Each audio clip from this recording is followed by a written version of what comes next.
اسلامی تعلیمات میں کہاں لکھا ہے کہ بارات میں نہیں جانا چاہیے؟ کن صورتوں میں؟ بھائی اسلامی تعلیمات کے بالکل خلاف ہے بارات. نبی صلی اللہ علیہ وسلم نے نکاح کے موقع پہ جو کرنا ہے ہمیں وہ بتا دیا. تو بتانے کا مقصد یہ تھا کہ یہ کرنا ہے, اس کے علاوہ باقی کچھ نہیں کرنا. تو بارات نہیں کی آپ صلی اللہ علیہ وسلم نے. 4 بیٹیوں کی شادیاں کی ہیں, ایک کھجور کا دانہ بھی کسی کو نہیں کھلایا. اور اپنی جب بھی شادی کی ہے ہمیشہ آپ صلی اللہ علیہ وسلم نے ولیمہ کیا, کھانا کھلایا لوگوں کو. تو اسلام میں ولیمہ ہے, بارات نہیں ہے. پھر یہ اتنا لمبا چوڑا ہوا, یہ تو پورا معاشرتی علوم کا پیپر ہو گیا. جائیداد کے بارے میں ماں باپ کے بھائی سے کوئی حصہ مانگے, بھائی کا حصہ دے کر تعلقات ختم کر دیں. بھائی والدین کے انتقال کے بعد اگر بڑا بھائی جائیداد پہ قبضہ کر کے بیٹھا ہوا ہے تو حرام ہے, ناجائز ہے. چھوٹا بھائی کو حصہ مانگنے کا پورا حق حاصل ہے. اگر وہ حصہ مانگتا ہے, اس پہ بڑے کا میٹر گھومتا ہے تو اس کو گناہ ملے گا, چھوٹے کو گناہ نہیں ملے گا. اگر بڑا بھائی تعلقات ختم کر دیتا ہے تو تعلق ختم کرنے کا گناہ بڑے کو ملے گا, چھوٹے کو نہیں ملے گا. تو حصہ لے لیا کرو. بڑے کو چاہیے یہ نوبت آنا ہی نہ دے, خود ہی دے دے حصہ. دیکھو بڑے بھی جو ہے نا اسلام میں, جب والدین کے بھی حقوق انلمیٹڈ نہیں ہیں, اس کی بھی کچھ حدود ہیں, تو بڑے بھائی کے بھی تو کچھ ہوں گے نا حدود. میں والدین کے حقوق بہت زیادہ بیان کرتا ہوں, لیکن ایک چیز والدین میں بھی دیکھنے میں آ رہی ہے. بعض گھروں میں یہ ہو رہا ہے کہ بچے کی شادی ہوئی, اماں ہیں, بہت اچھی بات ہے. اب بچہ بیوی کو اکیلے کہیں گھمانے لے جا ہی نہیں سکتا, اماں ناراض ہوتی ہیں اس پہ. تو اب بتاؤ گھروں میں لڑائی ہوگی کہ نہیں ہوگی؟ ٹھیک ہے اکثر اماں کو بھی لے کے جاؤ, لیکن کبھی کبھار تو اس بیگم کو اکیلے بھی لے جانا حق بنتا ہے کہ نہیں بنتا؟ اماں رکاوٹ, تو اماں سے بولو اماں میرے ابا آپ کو بھی تو کہیں نہ کہیں اکیلے لے کر گئے تھے نا, کہیں بھی انڈا موڑ آ جاؤ, انڈے والا برگر ملتا ہے یہاں پہ, کچھ بھی ہو. کبھی کبھار, ہمیں بار بار نہیں, لیکن کبھی کبھار تو بیوی کا اتنا حق ہے نا کہ یار انسان اس کو اکیلے لے جائے. مائیں بعض دفعہ اس میں رکاوٹ ڈال رہی ہوتی ہیں. تو اچھی ماں جو گھر داری چاہتی ہے وہ تو خود بچوں کو کہتی ہے کہ بیٹا کبھی کبھار اپنی بیگم کو اکیلے بھی کہیں لے جایا کرو. ہر عورت کی یہ خواہش ہوتی ہے کہ کہیں اکیلے گھومنے جائے اپنے میاں کے ساتھ, کوئی بوائے فرینڈ کے ساتھ تھوڑی جا رہی ہے. خاندانی لوگوں میں ان چیزوں کا خیال کیا جاتا ہے. والدین خود خیال کرتے ہیں کہ یار ہم کوئی ایسا عمل نہ کریں کہ بہو کے دل میں ہماری نفرت پیدا ہو. وہ خود دبا کے جب رکھو گے نفرتیں پیدا ہوں گی تو پھر کہتے ہیں ہماری بہو تو ہمیں مانتی نہیں ہے, لڑائیاں ہو رہی ہیں. تو اس لیے بیلنس نہیں ہے کہیں بھی. یا تو ایسے غلام بن جائیں گے کہ جورو کے غلام ہو گئے, اماں کو بھول گئے, یا ایسے کہ وہ جو آئی ہے اس کا تو کوئی حق ہی نہیں ہے سرے سے. تو والدین بھی اللہ کا خوف ان کے دل میں ہوگا. خاندانی لوگ خاندانی ہوتے ہیں. حضرت مولانا اشرف علی تھانوی رحمہ اللہ تعالیٰ کی جب شادی کا ٹائم آیا تو ان کے ابا نے کہا کہ بہو اس گھر میں آئے گی ہی نہیں. ایسے ابا مارکیٹ میں ملیں گے آپ کو؟ بھائی باپ کی تو خواہش ہوتی ہے بہو اس گھر میں آئے, اور یہ بالکل جائز خواہش ہے, یہ غلط خواہش نہیں ہے. باپ چاہتا ہے میرے بیٹے بیٹیاں بہویں سب میرے ساتھ رہیں, تو یہ ٹھیک ہے, کوئی غلط خواہش نہیں ہے.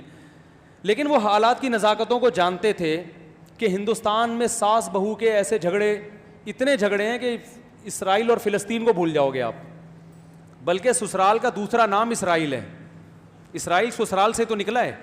اسرائیلیوں نے جب فلسطین کے خلاف جنگ شروع کی انہوں نے کہا ایسا خطرناک نام لے کر آؤ, تو ان کو اردو میں سسرال ملا. انہوں نے کہا یہ زبردست میچ کر رہا ہے نا.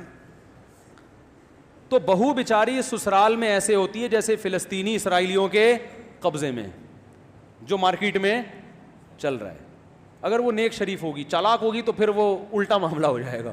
ٹھیک, تو بات کیا کر رہا تھا میں, دماغ سے نکل گئی.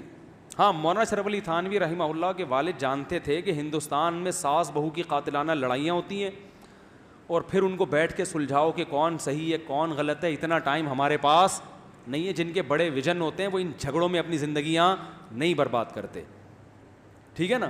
اور میں آپ کو لکھ کے دے دوں کہ ساس بہو کی جب لڑائی ہو, ان میں صحیح کون ہے غلط کون ہے کسی کا باپ بھی فیصلہ نہیں کر سکتا. یہ ناممکن ہے. آپ ادھر بیٹھو گے آپ کو لگے گا وہ صحیح کہہ رہی ہے, ادھر بیٹھو گے آپ کو لگے گا یہ صحیح ہے. اس کا حل عزت دار شریف لوگ جن کے بڑے ویژن ہوتے ہیں, جنہیں دنیا میں گھر داری کے علاوہ بھی کچھ کرنا ہوتا ہے, وہ حل یہ کرتے ہیں کہ بھائی الگ رکھو. کیا رکھو؟ بولو بھائی. میں اس زمانے میں اسی کا قائل ہوں کہ بیوی کو اپنی ماں کے ساتھ نہ الگ رکھا جائے. ہاں, کچھ ایسے خاندانی لوگ ہیں جہاں جوائنٹ فیملی میں رہتے ہوئے بھی بڑی عزت سے رہتے ہیں. ہمارے علم میں ایسے بھی لوگ ہیں جو بڑی عزت سے, بہویں بھی رہ رہی ہیں, صحیح کئی بہویں ہیں, بیٹے ہیں, سب گھر میں رہ رہے ہیں, عزت احترام. ان کو میں کبھی الگ ہونے کا مشورہ نہیں دیتا. میں کہتا ہوں یار جو محبت اور برکتیں اکٹھے رہنے میں، الگ الگ ہونے میں نہیں ہیں.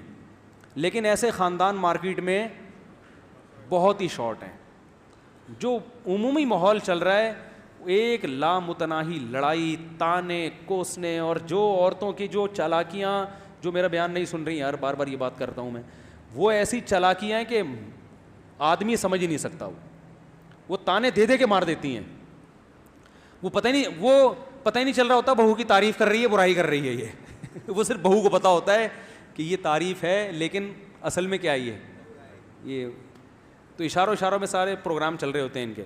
تو مولانا شرف علی تھانوی رحمۃ اللہ علیہ جیسے ہی جوان ہوئے، ان کے والد نے فیصلہ سنا دیا کہ بیٹا بہو اس گھر میں نہیں آئے گی. ہم تو کہہ رہے ہوتے ہیں نا اسی گھر میں آئے گی، دیکھتا ہوں تو الگ ہو کے دکھا، میں ٹانگیں توڑ دوں گا، میں نے تجھے پالا آج تو کیسے الگ ہونے کی بات کر رہا ہے. وہ بھائی جان سارے آدم علیہ السلام کے پاس رہ رہے ہوتے پھر تو اب تک، اگر الگ نہ ہوتے. کیا خیال ہے؟ آدم علیہ السلام کے بچے انہی کے ساتھ، پھر ان کے بچے انہی کے ساتھ، دنیا میں ایک ہی ملک بنا ہوتا، ایک ہی شہر ہوتا، سارے وہی بھرے ہوئے ہوتے. یہ تو نیچر ہے انسان کی، شادی کرتا ہے الگ ہو جاتا ہے اور والدین سے ملنا جلنا رکھتا ہے. یہ تو نیچرل لائف تو یہی ہے. بعد میں تو الگ ہونا ہے، بچے جب ہوں گے تو ایک ہی گھر میں تھوڑی ٹھسے رہو گے. تو تمیز عزت اسی میں ہے کہ پہلے الگ کرو بعد میں شادی کرو. بہو اس گھر میں نہیں آئے گی. تو انہوں نے حکیم الامہ کے والد نے بول دیا اس گھر میں نہیں بہو آئے گی، الگ رہو، تمیز سے آیا کرو ملنے جلنے، ابا ہیں اماں ہیں، بہو کو بھی لایا کرو امن شانتی کے ساتھ، بہو کے سر پہ ہاتھ رکھیں گے، محبت سے رہیں گے، ختم. جاؤ اپنے گھر دفعہ. ان کو تو نہیں کہا، میں آپ کو کہہ رہا ہوں. بچوں کو بول دیا کرو اب اپنے گھر کیا ہو جاؤ، دفعہ ہو جاؤ یہاں سے، یہاں گند نہیں کرنا. ہم نے پہلے بڑی ٹینشنوں میں ٹائم گزارا ہے، اب مزید ٹینشن ہے، میرا بڑھاپا ہے سکون سے. ماں باپ بے وقوف ہیں، وہ کہتے ہیں نہیں ادھر ہی رہو ادھر ہی رہو. او بھائی اس میں آج کل نہیں ہوتا ایسے، آج کل نہیں ہوتا. تو الگ کر دو، اوپر ایک پورشن بنا کے دے دو، راستہ الگ رکھو. راستہ بھی نہیں، ورنہ پتہ کیا ہوگا، اماں بولیں گی جب بھی آتا ہے یہاں سے گزر کے ڈائریکٹ اوپر چلا جاتا ہے. صحیح ہے نا؟ بعض دفعہ آدمی ایمرجنسی میں ہوتا ہے نا بھائی، ایک دم بھاگنا ہے اوپر. تو والدہ تو ظاہر ہے وہ بیچاری نے پالا ہے، وہ چاہے گی پہلے آؤ میرے ساتھ بیٹھو، میرے سے سلام دعا کرو، ہونا بھی یہی چاہیے. بعض دفعہ ایمرجنسی ہوتی ہے بھائی، لیکن آپ اوپر گئے تو اب آپ نے دیکھا کہ بھائی کوئی ایسی ایمرجنسی نہیں ہے، وہ ٹھیک ہے بھائی خیریت معلوم کر کے نیچے آئے تو اماں کا منہ. آپ نے دیکھا کہ بھائی کوئی ایسی ایمرجنسی نہیں ہے، وہ ٹھیک ہے بھائی خیریت معلوم کر کے نیچے آئے تو اماں کا منہ بن جائے گا. بولیں گی اب آپ جتنا مرضی بتاؤ اماں کوئی مسئلہ ہو گیا تھا، اماں کو سمجھ میں نہیں آئے. تو یہ بڑے مسائل ہوتے ہیں گھروں میں.